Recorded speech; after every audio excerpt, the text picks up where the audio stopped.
All right, welcome back. And Flashpointers, let's jump into the State of the State address, Governor Whitmer's second, which obviously was going to talk about roads, and it boils down to a bond proposal that'll cost $3.5 billion, and once it's all paid off, about $5.2 billion. But Zoe, let me start with you.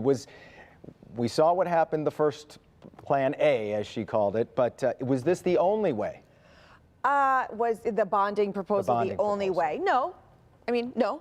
She could have come up with 7 cents on the sales tax of gasoline. I mean, no, there's a lot of different options. Yeah. And I think really the dichotomy is this a funding solution or a financing solution, right? And that's the conversation that we're going to be having. That I think she said up front, look, this is not a way necessarily to raise money or new funding for the roads. This is a financing solution to pay for repairs that haven't gotten done and that need to. And we had also heard trickling down for days and days that this was, bonding was being floated. So I don't think it was a shocking surprise. Mm-hmm. And it's something that she's doing from the executive branch and talked a lot about that in her 36-minute speech, one of the shortest in recent memory, saying, look, I've tried to work with Republicans.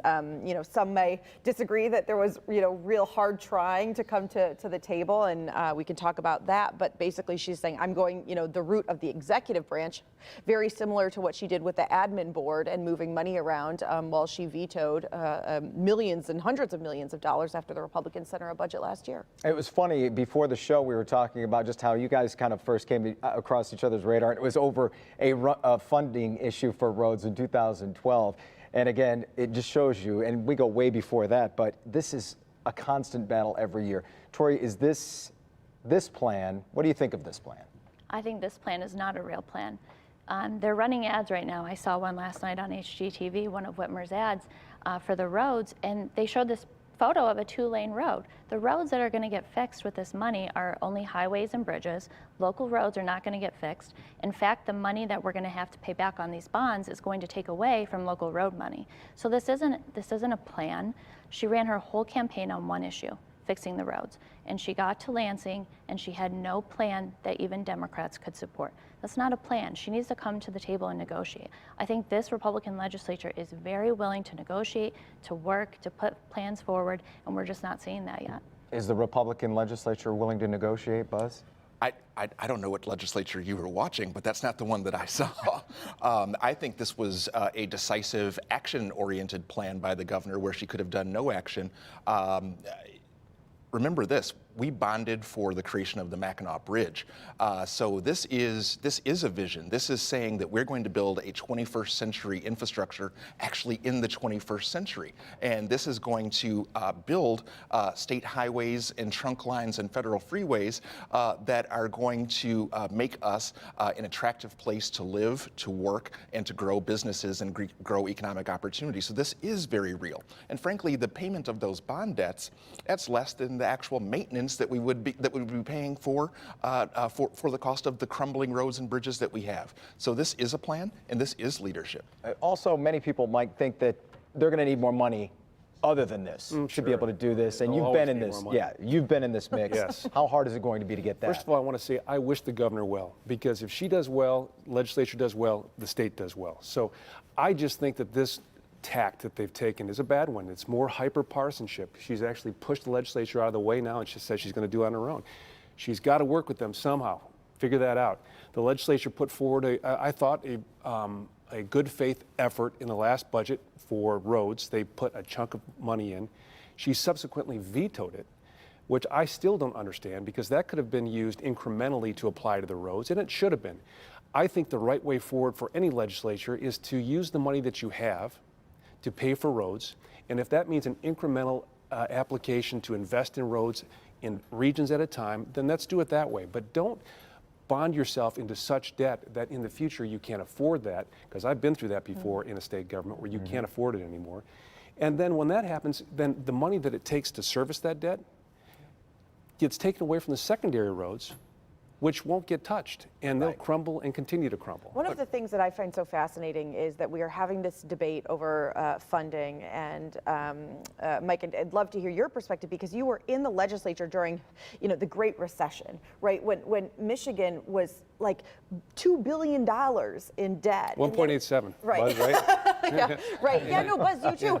And so it's fascinating to me as a journalist watching from the outside, not being that it seems to me that the same negotiations when we've got some money, right, when we're not in the middle of a great recession, when we're not in the middle of trying to Band-Aid through $2 billion, we are having in good economic prosperity. And so this to me says it's much more about politics, right, than it is about the economy right now, and the inability to come to some compromise between both parties, because that is eventually what is going to have to happen to come with a long-term solution. It did feel like it was about politics. She used the phrase, no more games, I'm done playing games. And it did seem, the speech overall, and I want to get everybody's take on this, did it seem a little confrontational with Republicans? It felt like once the initial joke about her, about the clothing was out of the way, then it just seemed to be a little bit adversarial. Did you think that?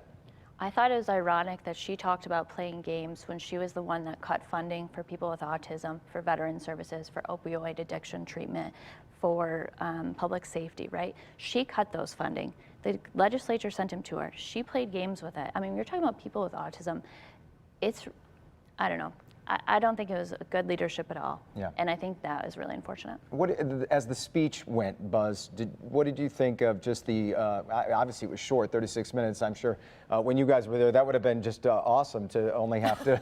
Well, as a former senator, we sit in the very far corner of the room, so a 36-minute speech is a blessing. Yes. Because frankly, you can't see the governor. Most of the time, you're looking at a pillar. So I thought actually the speech was actually very full of ideas, and so she talked about healthcare, she talked about education, she talked about road funding, and frankly, I think this gives the legislature an opportunity now to work on local roads and to find formulas that work within existing resources to work on local roads. So I think while the speech is being criticized now, I think the meat that was put out on those bones gives the legislature a lot to work forward to. She could have passed, though. Yeah, to your point, though, it was adversarial. I mean, if you look at last year's speech where she talked specifically about each member of the quadrant, which is the two leaders in the House and the two leaders in the Senate, mentioned each of them and Mike Shirkey's grandkids, mentioned Chris Gregg's husband cooking, right? It was adversarial, and I think no one should be shocked by that. The past year in Lansing was adversarial. Maybe this could have been a restart button, but I don't think anyone who's been watching Lansing for the past 12, 13 months can say, wow, that they're shocked that this is the point that we're at. She better figure it out, though, because she's got a budget coming up. She's going to have to figure this out. She cannot continue to be adversarial. She's got to put that aside for the good of the state, for the good of the people. This partisanship is antithetical to everything that this country stands for, our Constitution, everything the founders stand for. If she does not come together with this legislature and work with them in a bipartisan, Does that mean giving in, good though? faith. I mean, will Shirkey and Chatfield work with Yes. her? It means everybody's got to give in. It means people have got to come to the table and work together on But things. it's a speech, and so the speech was made. It's a speech to the legislature. The devil will be in the details. So I mean, we both sat through speeches that John Engler gave, State of the State addresses. They were always antagonistic, but at the end of the day, you roll up your sleeves, you go to work, and you do the job that you're elected to do. We'll see what comes up. That's right. We'll wrap things up right after this.